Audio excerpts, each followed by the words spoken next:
I put 10,000 miles on my van so far. Completely trouble-free, too. And before I hit the road and head north for the summer, I'm gonna give it like a thorough mechanical checkup. Show it some love. Give her some TLC. I'm gonna start by giving it a bath. I'm gonna hand wash this thing, which is something that's impossible to do when you're traveling. Then I'm gonna pull all the wheels off, rotate them, inspect my brakes and everything underneath, just check it all over. Gotta grease my rear suspension, like the leaf spring shackles or something back there squeaks and it's pretty annoying. After that's done, I'm gonna change my oil and then do a transmission service. After all of that, I'm gonna take it down to the tire shop, get my wheels balanced again, and then get my TPMS programmed. So thanks for tuning in. I'm just gonna be working on my van.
So right now I got my fridge out because I'm replacing it. So I'm gonna take this opportunity to pull the doghouse and just look over the engine real quick, make sure there's no leaks. You know, check the valve cover gaskets and all of that. Just make sure everything looks the way it looked 6 months ago.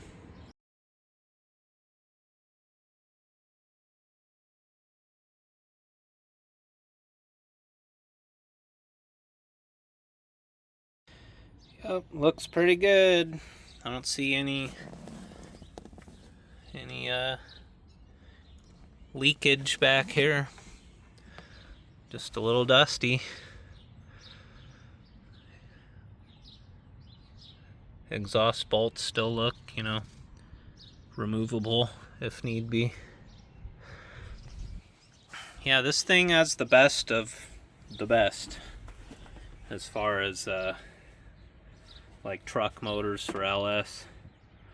That's the Trailblazer SS intake.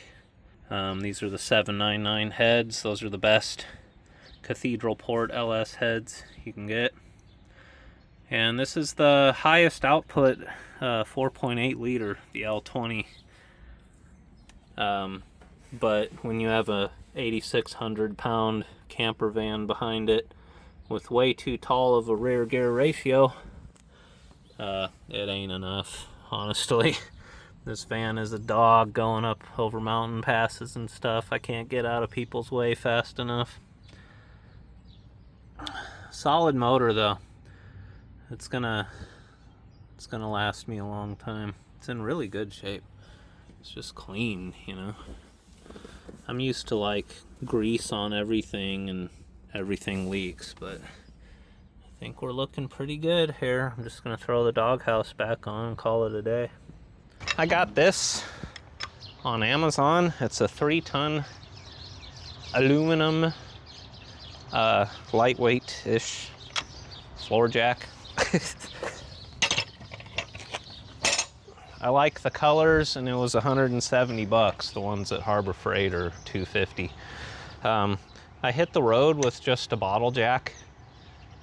I didn't want like a huge jack taking up a ton of room in my van.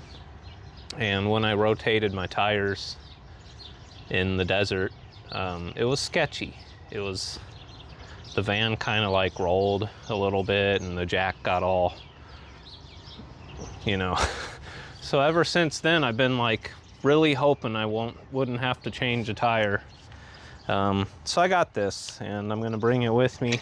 Even though it's huge, I do think you need at least a 3-ton floor jack for a van like this. It's Saturday. It's supposed to storm tonight and then continue raining and storming for the next 2 days. And I'm gonna try to get to the tire shop today to see if they'll balance my wheels, but if not, I'll have to just do that like on Monday or something. Also, it's Saturday, like I just said, and the neighbor kids love to play soccer in their yard, like right next to my van, and I don't film children in my videos, so I'll do the best that I can here. It's like 8 a.m. though, so I think we got some time. I'm gonna start in the back, and I don't remember what I did last time I rotated my tires, so I'm just gonna look at all of them, see how the tread is on all of them, and just put them wherever. And also I gotta clean, like, I wanna thoroughly clean the back sides of all my wheels too. I did with the one that was on the roof.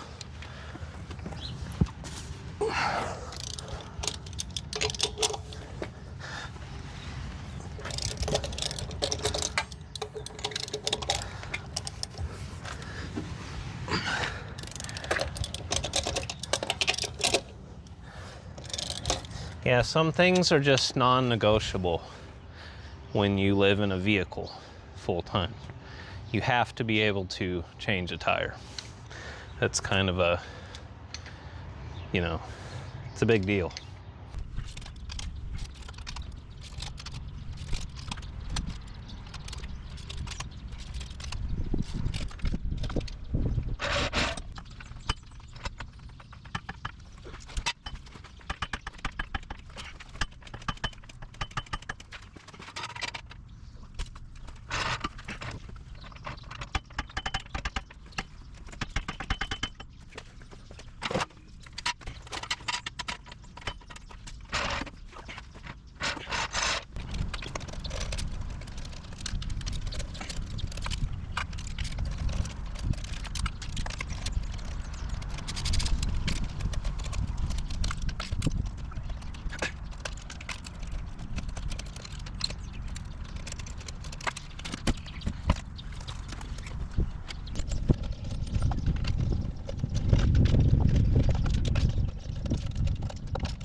So we've got about a 30 seconds of an inch difference in tread on these two. So I think I want my fronts to be exactly the same. So I guess I'm gonna measure my front wheels and see what they are and figure out where I'm putting what. Alright, so I opted to not tear my whole van apart just to get grease into things. So I just kind of fingered it in there, you know, wherever I could. And my brakes are like, let's see if I can show you. Look at that. They're like brand freaking new still. So I am pretty much done back here. I also tightened my U-bolts. Whenever you replace U-bolts, you need to, they stretch. You gotta check them again. So I cranked on those, greased everything I could. Everything looks okay.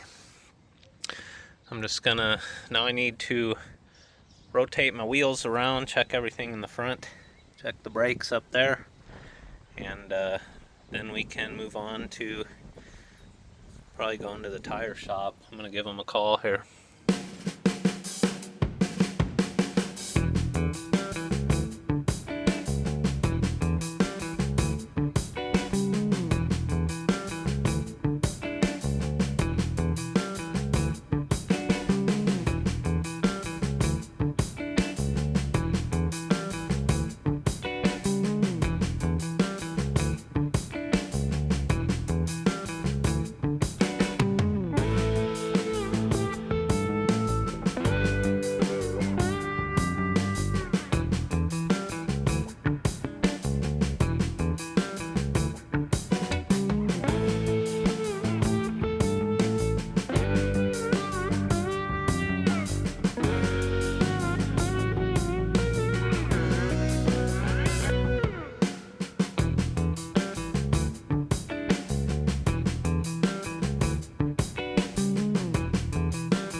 I'm happy to report that everything under the van looks great.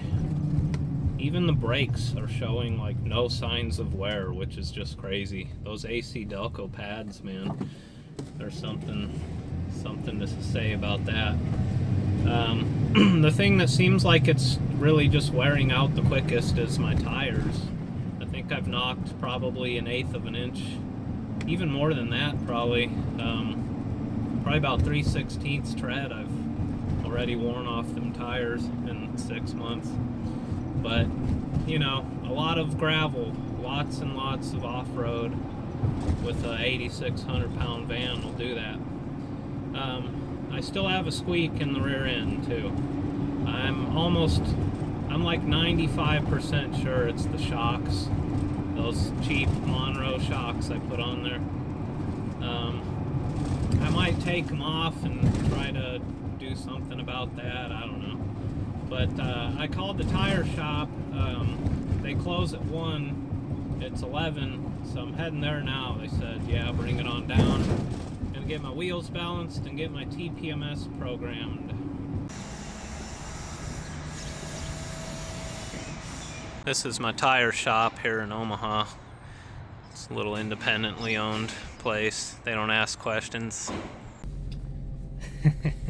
So they didn't even charge me, and they all subscribed to my channel. So if you're in Omaha and you need anything done with your tires, go to Omaha Casing. It's on Millard Ave. These guys are awesome. Also, they said they couldn't program my Chinese Amazon TPMS sensors, but oh well, that was the least important thing. So word of wisdom to you: don't buy Amazon tire sensors and expect somebody to be able to program them for you, because they have to, I guess with their scanner, they had to know what brand it was. And I told him, you know, they're 315 megahertz and here's the brand, which is, you know, some garbage. He's like, yeah, I mean, I'll take a BLM dirt road in Utah over Omaha potholes too, by the way.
I bought another spare tire cover. It's like pretty much the exact same one.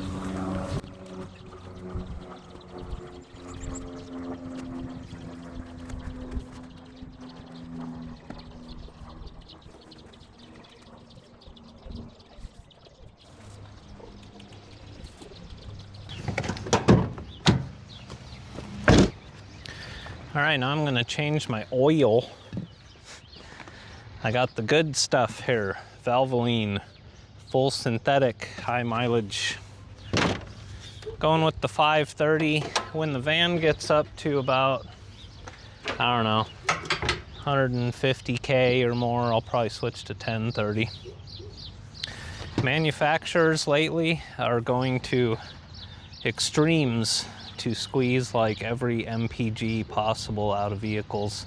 So they have these ridiculous oil recommendations, like if you have a newer like Silverado or Sierra, especially if you have the 6.2, they call for like 0 W20 and say to change your oil every like 15,000 miles or something. Don't do that. Put 530 in it and change your oil like every few months. You'll spend like $100 a year and your engine will thank you. Your bearings will last way longer. Also, if you have a vehicle that's newer than like 1995 or something, use full synthetic. It's way better. Conventional oil, just, you'll get that tarnish and sludge if you use conventional, so. Now you always want to change your oil right after you finish driving. That way it like really scalds you and burns your hands.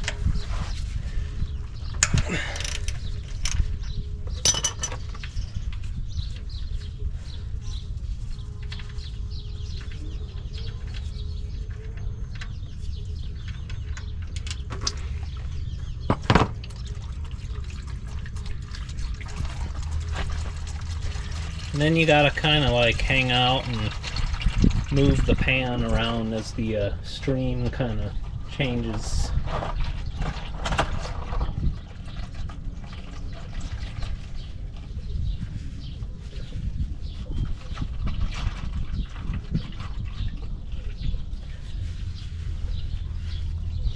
Also, this is not, but it's good to get one of those drain plugs with the little magnet on it. Just a quick, easy way to see if your engine's eating itself. This engine's in great shape. It doesn't use a drop of oil.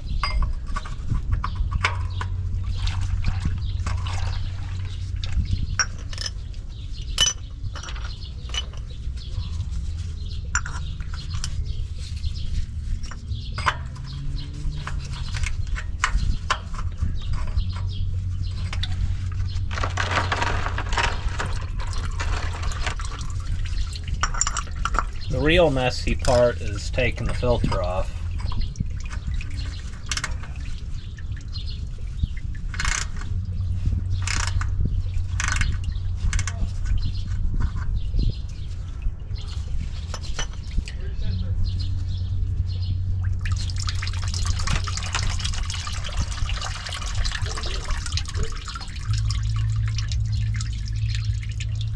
You ever owned a vehicle with the Iron Duke in it? The 2.5 4-cylinder? I've had two of them. They were both 85s, but the oil filter's up top and it's, you know, upside down. Zero mess. It's great. It drains itself.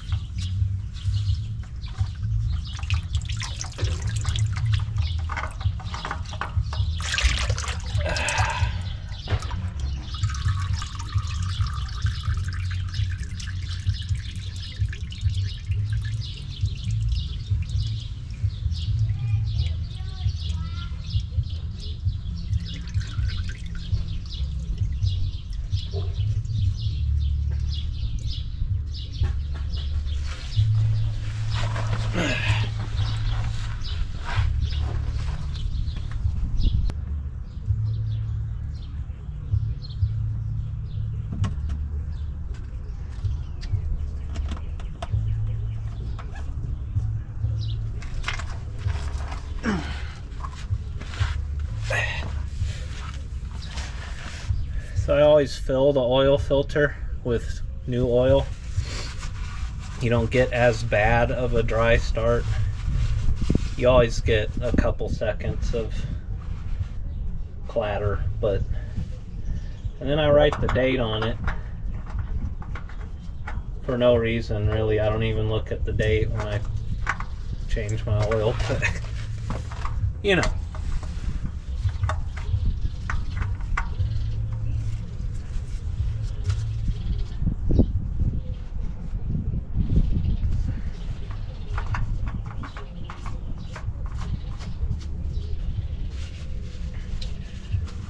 And then I just hand crank it on as tight as I can. Having a glove usually helps you get more grip.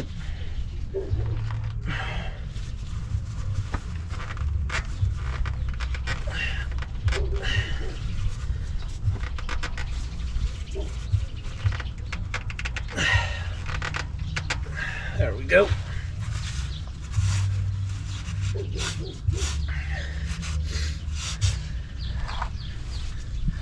You want to make sure you can get it back off, but you want it good and tight. Actually, when I had my own auto repair little business, somebody brought me a car that had a massive oil leak. So I got up under there and it was just the filter was loose, like really loose, about to fall off.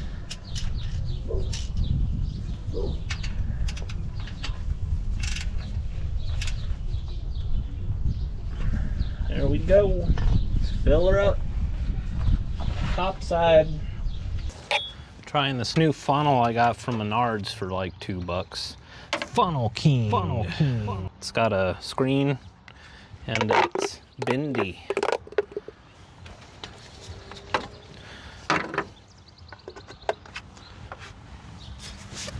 It'll probably leak. It's pretty cheap.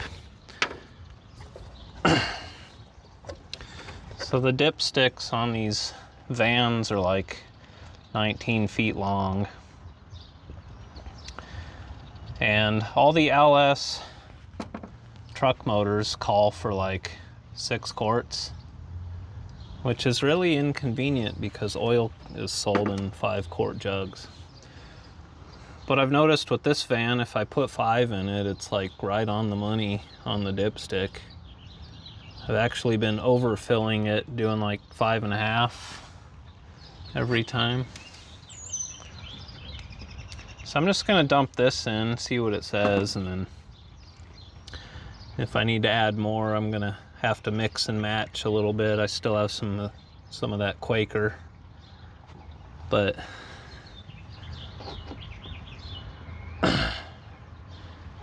either way, fresh oil, you know.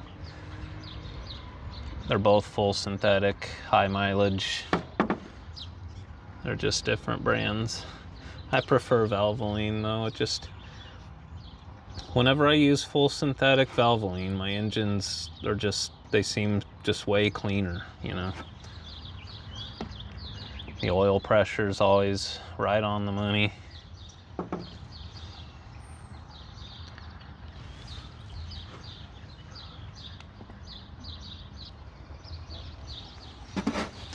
Yeah, Funnel King's pretty good, but the screen's making it take forever for the oil to drain.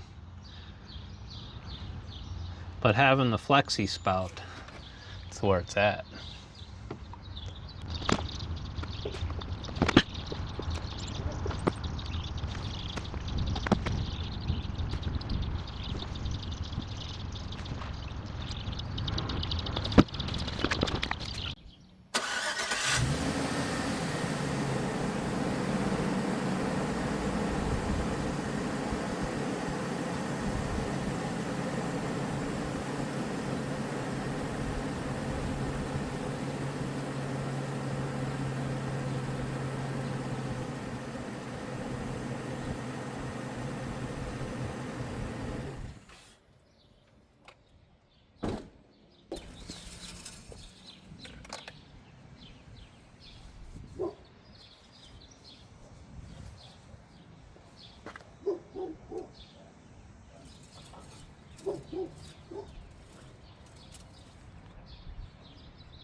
Yeah, it wants a little more.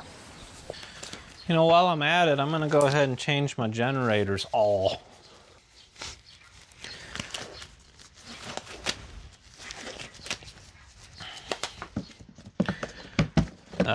Because I haven't done that yet. And I've ran this a lot. Little engines like this, they don't have oil pumps in them. They have what's, at least what I call a slinger. It's just this little paddle on the bottom of the crankshaft. It scoops the oil and slings it up at the back of the piston and the valves. So you can kind of just put whatever, you know. It doesn't have to be a specific weight. The thicker the better, really. And they take like half a quart, maybe. Oh, this is heavy. Come on, get out of there.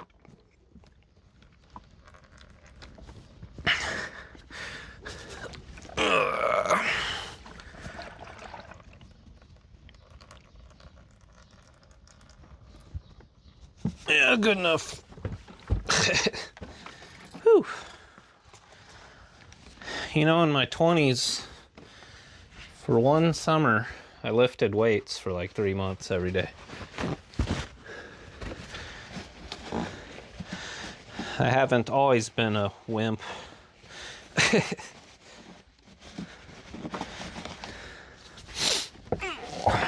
Okay, so I'm just gonna grab, I think I got 2 quarts of this like Harley oil. It's for my mini bike, which also has a Predator in it. It might actually say, nope, it don't.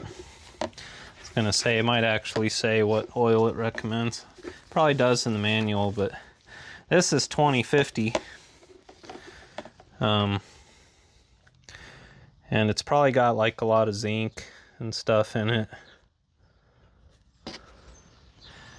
Advanced full synthetic 4-cycle motorcycle oil. That's all it says. I got this for free. A friend of mine works at AutoZone, and people like bring fluids to them to recycle, and somebody just brought like 2 quarts of this, brand new, unopened. He was like, hey, you want this free oil? I'm like, yeah.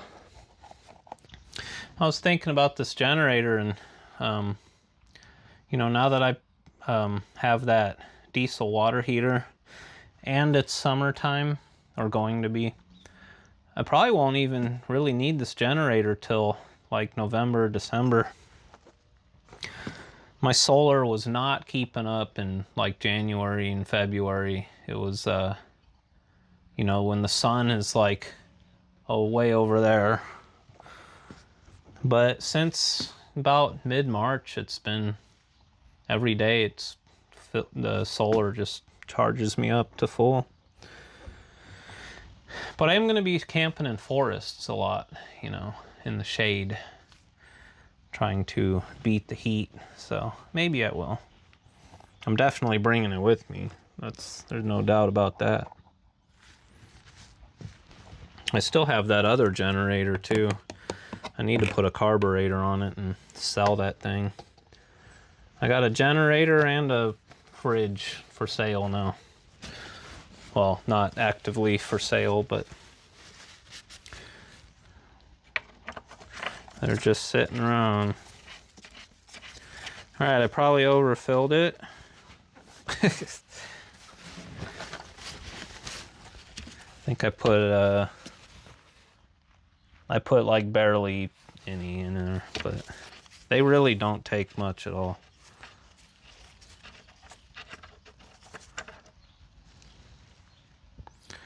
Huh? It actually wants more.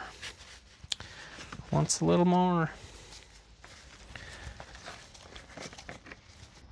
It's all full of that red Utah dirt too.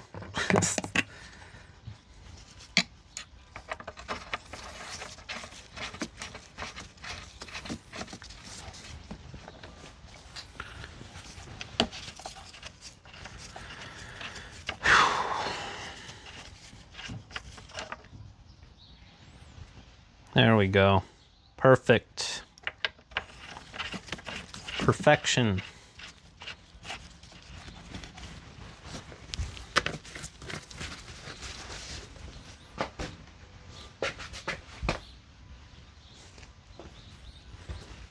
Oh, there we go.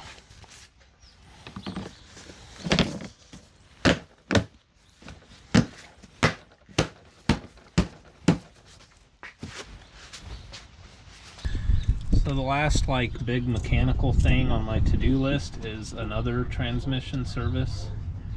Even though I just did this like last summer. Typically for me anyway, this is like a every couple years type of thing, but after seeing how filthy this thing was, and since I can't afford to replace it right now, I want to do it again just to make sure I get all the crap out of this and just give it the best chance, you know. So I'm gonna drain it, get a new filter and gasket, clean the pan, and put a bottle of Lucas in it, and some fresh Dexron 6. I have like way too small of a pan and this big cardboard box, so I'm gonna try to make as little of a mess of the driveway as possible.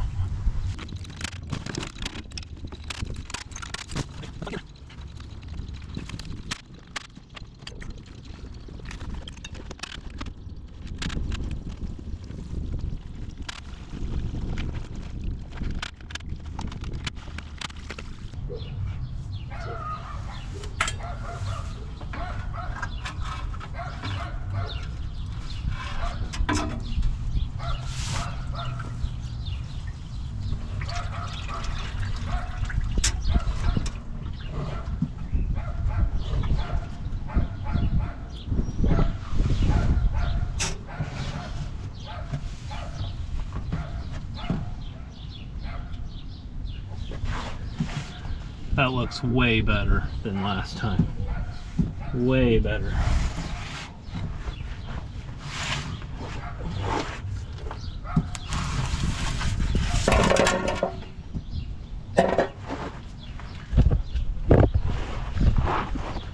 All right, this is encouraging. Look, magnet, almost nothing on it. Pan, pretty damn clean. This gives me hope.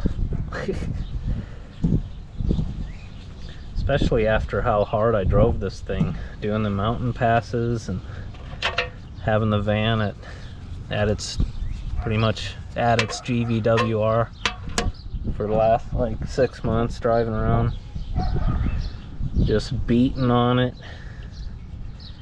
Yeah, no major chunks or nothing. Good news.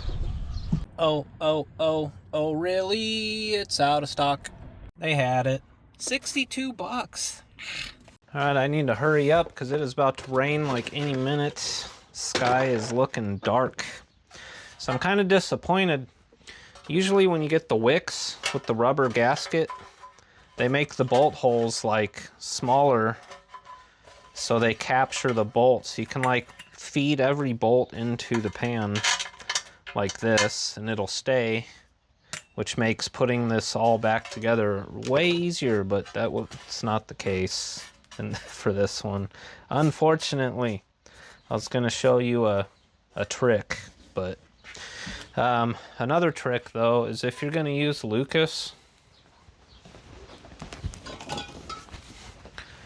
this stuff is amazing.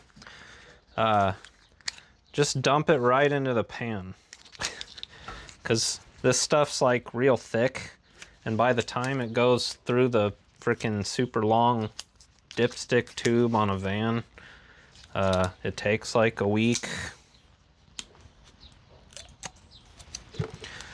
So if you just put it right into the pan, and then just be careful not to spill it as you're putting the pan up, and save yourself a lot of time.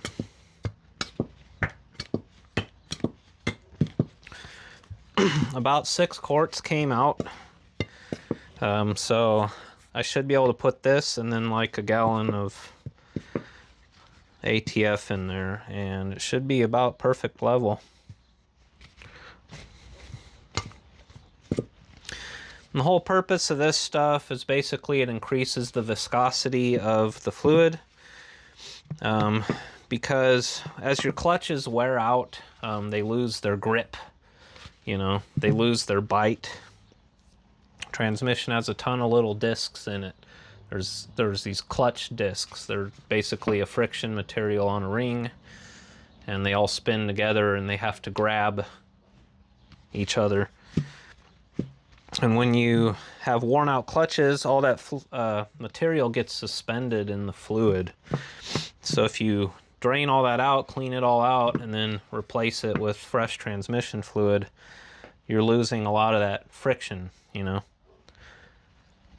So you put this crap in there and it just increases the viscosity of the fluid, and it's got like additives and crap, you know, that kind of helps with friction, but it just really seems to, it's like magic. So if you got an old wore out transmission, you know, this stuff's like 10 bucks.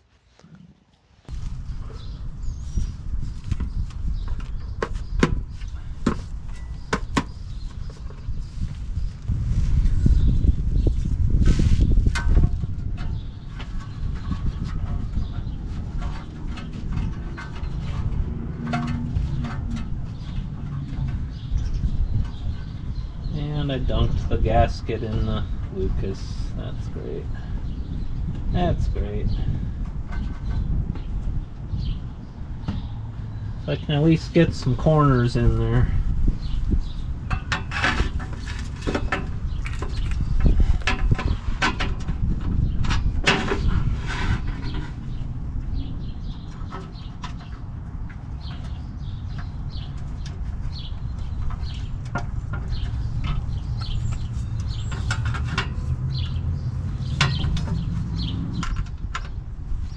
You want to get every bolt started with your fingers. These are tiny bolts.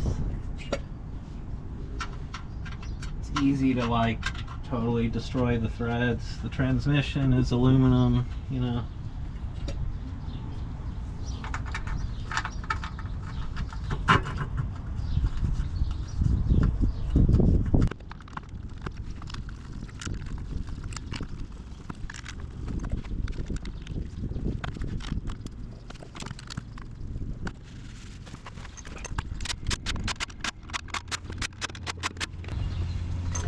And the DeWalt is tight enough, like it's like almost the perfect amount of torque. Just putting it on like that with the drill. So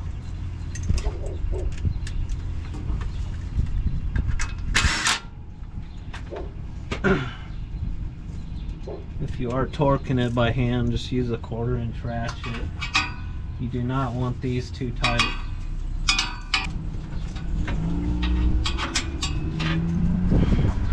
Yeah, having that exhaust crossover is pretty annoying. Maybe I should put dual exhaust on this thing with glass packs, headers.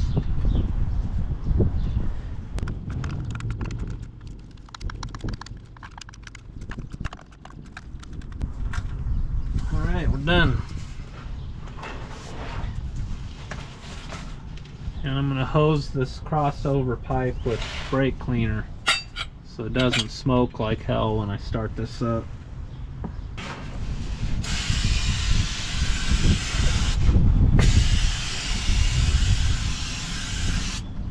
Ah, right in the face. It's windy.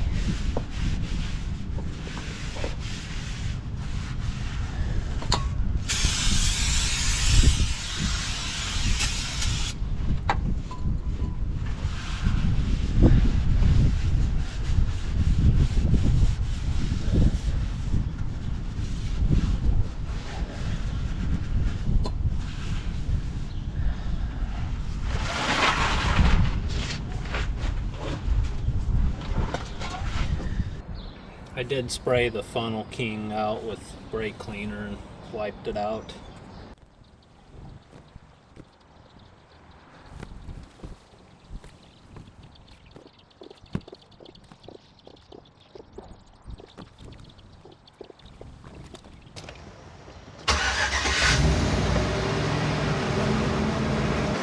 Alright, no leaks down below. You always check the fluid level with it running and level. Park. And I usually kind of shift it through, at least reverse and drive, and then back to park, you know. But I just filled it, so I'm sure the dipstick's going to be just totally full from the dipstick tube, you know. And you can add fluid when it's running too, it's fine.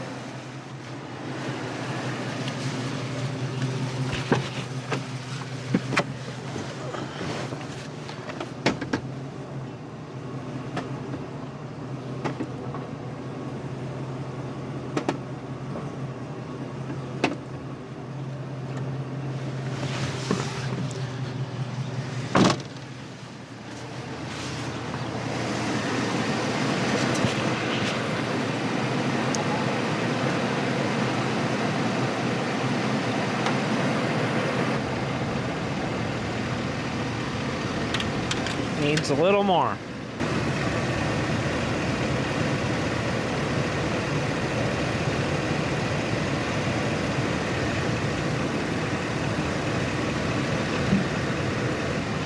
Gotta wait like 5 minutes for the shit to go down the mile-long dipstick tube.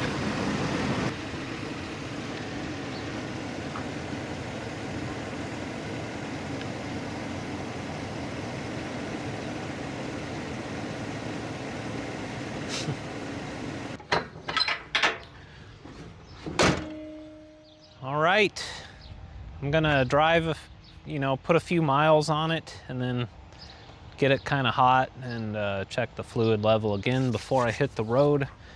But the box van is all tuned up and ready for more adventure. I might wax it too, but it's supposed to rain for like the next 3 days. So I hope you enjoyed this video. Subscribe if you haven't already. Stay tuned, and I'll see you guys next time.